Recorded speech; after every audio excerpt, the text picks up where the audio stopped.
Óscar Valverde Cerro les saluda desde Costa Rica. He sido invitado por la coordinación de la Maestría en Derechos Humanos de Poblaciones Vulnerables de la Universidad Andina Simón Bolívar para compartir con ustedes la experiencia de aprendizaje referida a la Unidad de Derechos Humanos de Niñas, Niños y Adolescentes. De hecho, es la segunda ocasión en que tengo la oportunidad de acompañar esta unidad. Soy psicólogo de formación con 24 años de experiencia profesional, dentro de la cual he trabajado fundamentalmente en materia de derechos humanos y políticas públicas, específicamente en temas de salud y educación y con distintas poblaciones vulnerabilizadas. Concretamente he tenido la oportunidad de acompañar y asesorar procesos de política pública orientadas a poblaciones infantiles, adolescentes y jóvenes. Durante estos 24 años de experiencia tuve la oportunidad de trabajar por 11 años más o menos en el Fondo de Población de las Naciones Unidas, que es una de las agencias de Naciones Unidas que se ocupa de temas vinculados a los derechos sexuales y reproductivos, a la igualdad de género y a la adolescencia y la juventud. Sin embargo, como consultor independiente en el resto de años, he tenido la oportunidad de acompañar, asesorar y brindar asistencia técnica en procesos y proyectos apoyados por otras agencias de cooperación internacional, tanto del Sistema de las Naciones Unidas como la Organización Panamericana de la Salud, el Fondo de las Naciones Unidas para la Infancia, UNICEF, o la Organización Internacional para las Migraciones. Y también he trabajado para agencias de cooperación de Finlandia y Holanda, así como para el Banco Interamericano de Desarrollo. En el ámbito nacional he podido apoyar a distintas instituciones de gobierno, también en materia de política pública, en ya los temas que les he comentado. Me entusiasma mucho compartir con ustedes esta experiencia de aprendizaje que inicia el 4 de enero y finaliza el 31 de este mes. Esta unidad ha sido pensada para que podamos profundizar en el paradigma de protección integral de niñas, niños y adolescentes. Y podríamos preguntarnos, ¿y por qué tenemos que profundizar en ese grupo en particular? En este sentido, tal como se hace en la justificación del programa de la unidad, es importante tener claro que dentro de la historia de conquista y progresividad de los derechos humanos y de su doctrina, esa doctrina de derechos humanos que se ha ido consolidando con el pasar de los tiempos, el principio de igualdad y no discriminación es uno de los principios más importantes. ¿Esto qué significa? Bueno, pues significa que en teoría todas las personas tenemos todos los derechos, ¿verdad? Sin embargo, es importante reconocer que en realidad esto no es así en la realidad. No todas las personas tienen las mismas condiciones que les permiten ejercer de manera plena sus derechos. Y por tanto, hay grupos poblacionales que viven condiciones particularidades de vulnerabilidad, es decir, de vulneración de derechos. Y por esto resulta muy importante que las condiciones y particularidades de dichos grupos poblacionales sean comprendidas y atendidas para que desde la gestión pública se pueda garantizar el ejercicio efectivo de los derechos de estas poblaciones. Uno de estos grupos poblacionales es precisamente el de niñas, niños y adolescentes, quienes por su condición especial de desarrollo pues deben ser considerados como, digamos, dentro de la acción pública con un enfoque especial de protección que asegure por una parte su desarrollo pleno y por otra parte atienda los derechos especiales que tienen precisamente por esa condición particularidad de desarrollo que poseen. De esta forma, el programa del curso que estoy proponiendo busca primero entender cómo ha evolucionado en la historia de nuestras sociedades, tanto las construcciones y representaciones socioculturales, históricas, digamos, de este grupo poblacional, y cómo estas construcciones o representaciones han tenido implicaciones, no solamente en la concepción que se ha establecido de este grupo poblacional de niñas, niños y adolescentes, sino incluso de las relaciones que se han establecido con este grupo desde el mundo adulto o desde el mundo institucional, ¿verdad? Y que de alguna forma determina la manera en cómo estas personas han sido tratadas y cómo se les ha garantizado o no, o se les ha obstaculizado el ejercicio pleno de sus derechos. Dentro de esta evolución, digamos, histórica, se encuentran diferentes paradigmas jurídicos, ¿verdad? No solamente paradigmas teóricos, conceptuales, sino también paradigmas jurídicos que han representado, digamos, formas distintas de mirar, de entender, de atender, de abordar, de intervenir o de proteger a niñas, niños y adolescentes. Dentro de esta historia, la Convención de los Derechos del Niño es un hito importante.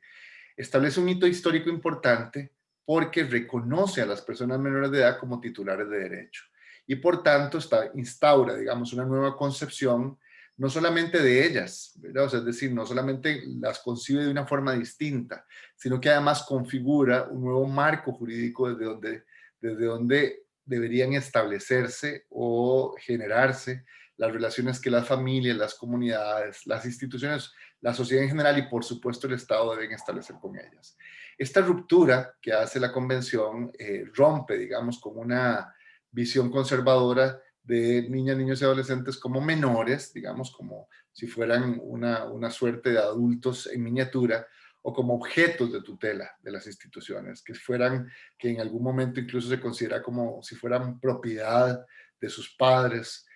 como si fueran beneficiarios pasivos de las acciones, y a partir de eso, digamos, a partir de la convención, se rompe con esta visión y más bien se aborda de una manera mucho más integral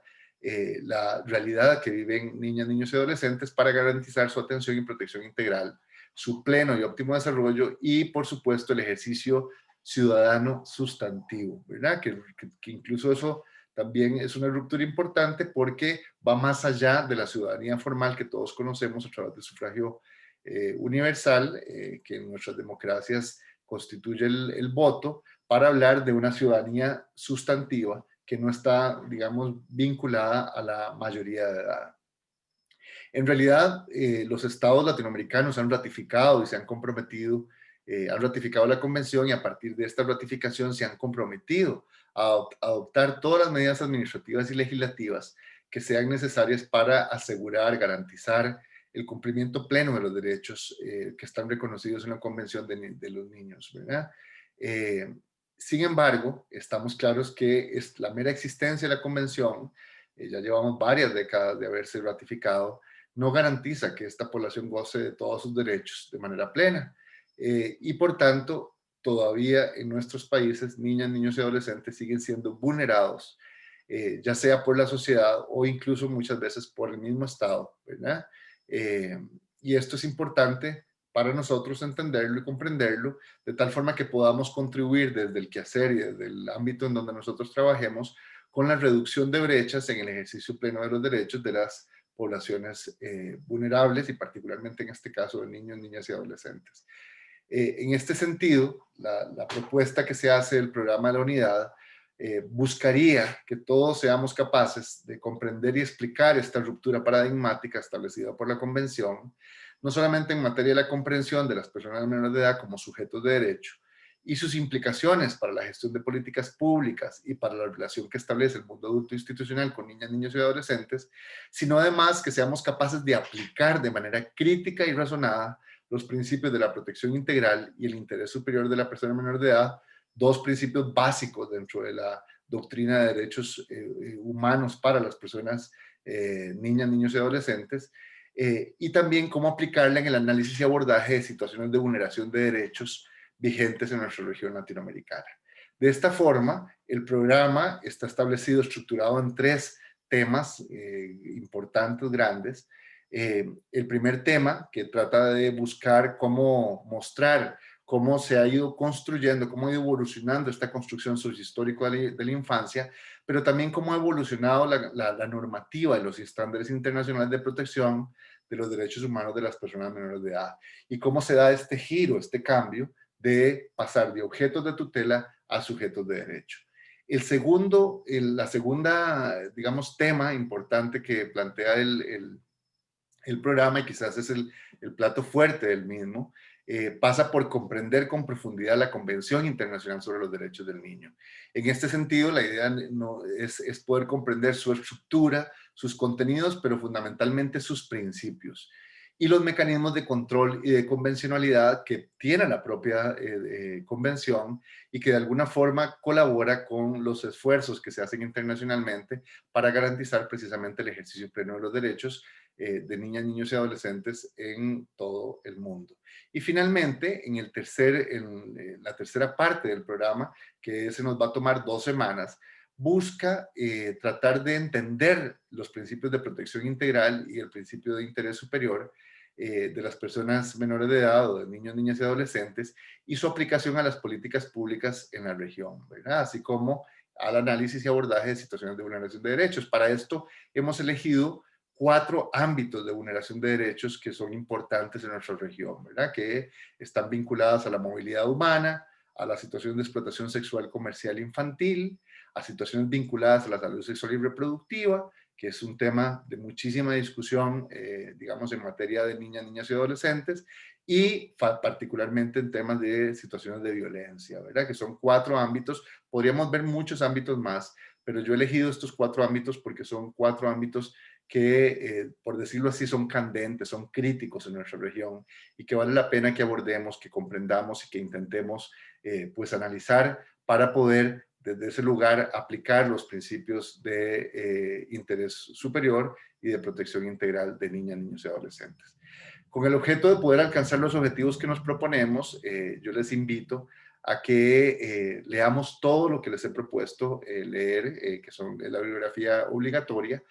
No es mucho, digamos, en realidad he tratado de elegir textos que traten de condensar de forma concreta los principales elementos que quisiera compartir con ustedes y que discutamos y profundizamos, pero para eso les quisiera plantear que no hagamos una lectura selectiva, sino que podamos leer todo el material. En la medida en que leamos todo ese material, probablemente vamos a tener una mayor capacidad de lograr las competencias que propone el programa de la unidad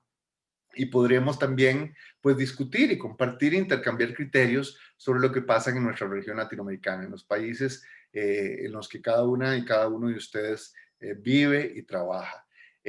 Además, obviamente hay una serie de actividades que son evaluadas, que también están propuestas en el programa. Tendremos foros de discusión, tendremos la posibilidad de hacer 2 investigaciones cortitas. De hecho, una de ellas es el ensayo final de trabajo. Y también tendremos por semana una videoconferencia en la cual yo trataré como de al menos relevar lo más importante de las lecturas obligatorias, digamos, los conceptos que me parecen más relevantes y más importantes y que podamos discutir y profundizar en ese sentido. Y también vamos a tener incluso la posibilidad de ver una película que es pues un tema vigente en nuestra región que tiene que ver con el embarazo en la infancia o en la adolescencia y además que vincula a otro tipo de vulneraciones porque se trata de una chica, una adolescente que es mujer, que además es indígena, ¿verdad? Y que se pueden visualizar desde un enfoque interseccional cómo se suman discriminaciones y vulnerabilidades, digamos,